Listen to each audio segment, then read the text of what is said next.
नमस्कार साथियों। तो आपका इस वीडियो में स्वागत एवं हार्दिक अभिनंदन। ये वीडियो बहुत महत्वपूर्ण एवं ख़ास है। ख़ास इसलिए कि मैं आपको मेरे साथ जो शख्स बैठे हैं, वो वैसे किसी परिचय के मोहताज नहीं है, पर परिचय भी ज़रूरी होता है। इनका नाम प्रेम सिंह मीणा है और हम दोनों साथ-साथ पढ़े हैं बचपन से ही, और बचपन से साथ रहे हैं। संघर्ष की कुछ कहानी आजकल जो बच्चे देखते आ रहे हैं, हम भी देख रहे हैं, आप भी देख रहे होंगे। कंपटीशन के ज़माने में किस प्रकार से थोड़ा-सा हट जाते हैं, या फिर थोड़ी-सी परेशानी आई, घरवालों के साथ थोड़ा-सा भी कुछ हो गया, तो उन सारी चीज़ों को भूल कर के अपन एक अलग रास्ते को अपना लेते हैं या भटक जाते हैं। तो उस भटकाव की स्थिति में अगर ऐसे व्यक्ति की कहानी आपको याद हो जाए, या फिर ऐसे व्यक्ति की कहानी आपके सामने आ जाए, तो फिर आपका जीवन, मैं मानता हूँ कि वास्तविक रूप से एक संघर्ष के प्रति इतना मजबूत और आकृष्ट हो जाएगा कि आप पीछे देखने की ज़रूरत नहीं पड़ेगी। तो ये जो है प्रेम सिंह मीणा जी, ये वर्तमान में जो पीएसआई है, यानी पुलिस में सब इंस्पेक्टर है, और हम साथ-साथ में पढ़े हैं, शुरू में साथ-साथ रहे हैं। तो इनके शुरुआती जीवन से मैं आपको बताना चाहूँगा क्या-क्या हुआ है, वो सारी चीज़ें ये अपने मुखारबिंद से बताएँगे, ठीक है? तो भाई प्रेम सिंह जी। का धन्यवाद ज्ञापन। मैं एक गरीब परिवार में जन्मा था। मेरे पिताजी हैं, वो एक किसान हैं, पिताजी गृहिणी हैं और मैं परिवार में सबसे बड़ा भाई हूँ। मेरे 2 छोटे भाई हैं और एक मेरी सिस्टर है। तो प्रारंभिक शिक्षा मैंने मेरे गाँव के स्कूल धनेरा से ही प्राप्त की थी। उसके बाद मैं 6वीं क्लास से और 8वीं क्लास तक मैं मेरे गाँव के ही पड़ोसी खुर्दिया में मैंने पढ़ाई पूरी की थी और उसके बाद 9th क्लास से 12th क्लास तक मैं सरमथुरा में एक प्राइवेट स्कूल में पढ़ा था। सरमथुरा में मैं 12वीं पास करने के बाद मैं धौलपुर की तरफ मैंने रुख किया था और उस टाइम हमारे ज़माने धौलपुर डिस्ट्रिक्ट के अंदर एक सरकारी पीजी कॉलेज हुआ करती थी। तो मैंने फर्स्ट ईयर में पीजी कॉलेज में दाखिल किया था। फर्स्ट ईयर से ही मैंने धौलपुर में आया था तो मैंने क्लासों का उनका माहौल देखा था। तो मैं भी कोचिंग में जाने लग गया था। तो मैंने फर्स्ट ईयर में भी थोड़े दिन तक तैयारी की थी। उस टाइम क्या था, इतना कंपटीशन का ज़माना नहीं था। क्वेश्चन भी उस टाइम सीधे-सीधे किताबों से उस टाइम लूसेंट का सबसे ज़्यादा महत्व था। लूटे लूसेंट से ही उस टाइम क्वेश्चन उठ कर के आते थे। तो मुझे ना तो कोई परिवार में गाइडेंस करने वाला था और ना मैंने कभी किसी से गाइडेंस लिया, क्योंकि अगर मैं किसी से गाइडेंस लेता तो लोग अच्छी शिक्षा की बात करते और अच्छी शिक्षा मैं प्राप्त नहीं कर सकता, क्योंकि मैं एक गरीब परिवार से था। तो फर्स्ट ईयर मैंने पूरी की थी पीजी कॉलेज धौलपुर से। उसके बाद मैं सेकंड ईयर में आया था। उसी टाइम आरएससी में 6 आरएससी धौलपुर और राजस्थान में आरएससी की और हाँ, वो पुलिस की पूरी पुलिस की भर्ती हाँ, थी, उसमें आरएसी की भी पोस्ट थी और पुलिस की भी थी। ऐसा ही नहीं, था कुछ? नहीं सर, ऐसा नहीं हुआ। उस टाइम क्या है कि पुलिस की वैकेंसी अलग हुआ करती हुँ, थी और हुँ, हुँ। आरएससी की वैकेंसी अलग हुआ करती थी। उस फॉर्म भी अलग-अलग ही भरे हाँ, जाते फॉर्म होंगे। भी अलग-अलग भरे जाते थे। उस टाइम सिर्फ 2500 की वैकेंसी आई थी। 2008 में 2 वैकेंसी आई थी, 7 और 8 में ढाई हज़ार की। तो मैंने 2008 में लड़के फॉर्म डालने के लिए जा रहे थे, तो मैं भी चला गया तो उनके साथ डाल के आ गया। तो उस टाइम मेरी उम्र थी अ, 18 वर्ष की पूरी हो पाई थी। उस टाइम जो भर्ती थी वो 6 महीने में कंप्लीट होगी। मैंने भी पेपर दिया, मैंने पेपर क्वालीफाई किया। उसके बाद फिजिकल के लिए भी मैं गया था। मुझे आज भी एक एक चीज़ याद है, मैं मेरे गाँव से है ना, अपन 3-4 लड़के क्वालीफाई किए थे। लेकिन जिस दिन मैं फिजिकल देने के लिए आया था, तो उनके साथ सबके साथ उनके भाई भी आई थी, कुछ के साथ उनके पिताजी भी आए थे। लेकिन मेरे साथ फिजिकल के टाइम मेरे परिवार से मैं अकेला था, मेरे साथ कोई भी नहीं थे। तो हमारा जो फिजिकल हुआ था वो ये हाईवे पर हुआ था। तो फिजिकल भी मैंने क्वालीफाई किया। उसके बाद हमारा उस टाइम 10 नंबर का इंटरव्यू हुआ करता था।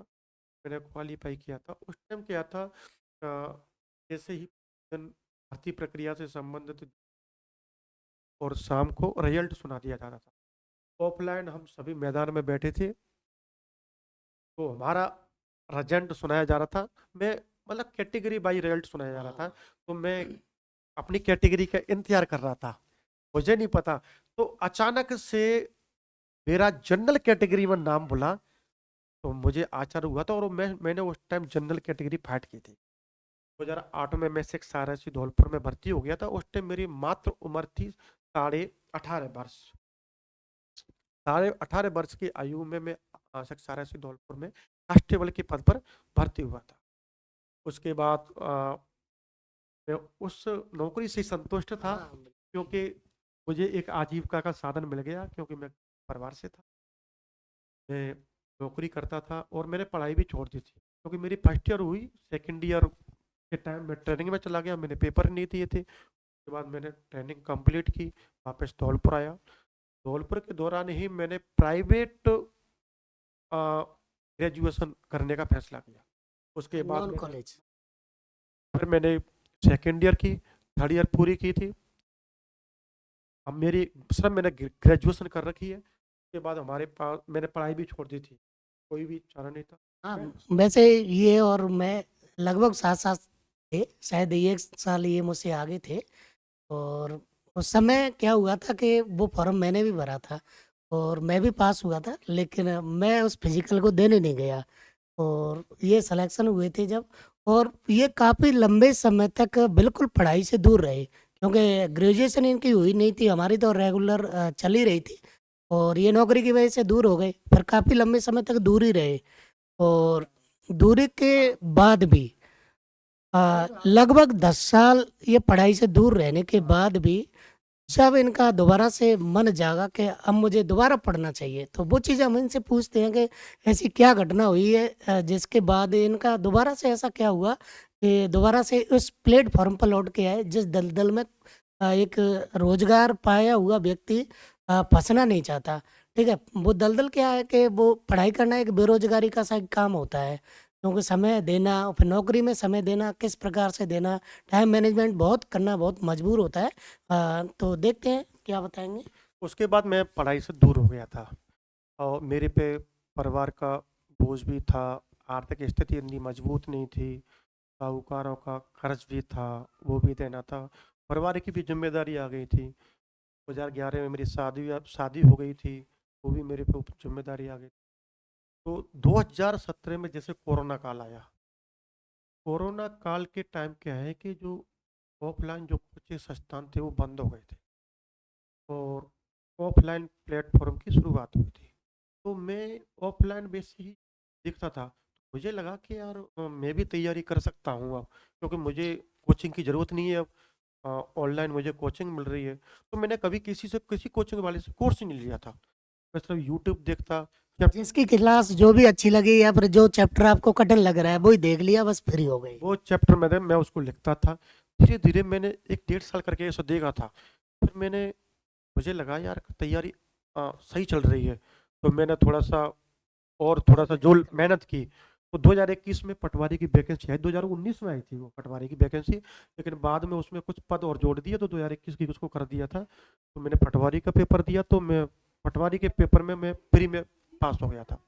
फिर मैंने मेंस पेपर दिया, तो मेंस में भी मैं सिलेक्ट हो गया था। एक टाइम वीडियो की वैकेंसी आई थी, वीडियो की वैकेंसी उस पद पे भी मैंने पेपर दिया था, तो वीडियो में भी मैं चयनित हो गया। 2021 में सब इंस्पेक्टर की वैकेंसी आई थी। मैं सब इंस्पेक्टर कभी अपने जीवन में सपना देखा ही नहीं था, लेकिन मेरी मेहनत थी, मैंने मेहनत की, और 2021 की सब इंस्पेक्टर भर्ती परीक्षा में भी मैं चयनित हुआ। तो कुल मिला के मैं उस टाइम मैंने अपनी मेहनत से 3 कंपटीशन क्वालिफाई किए थे।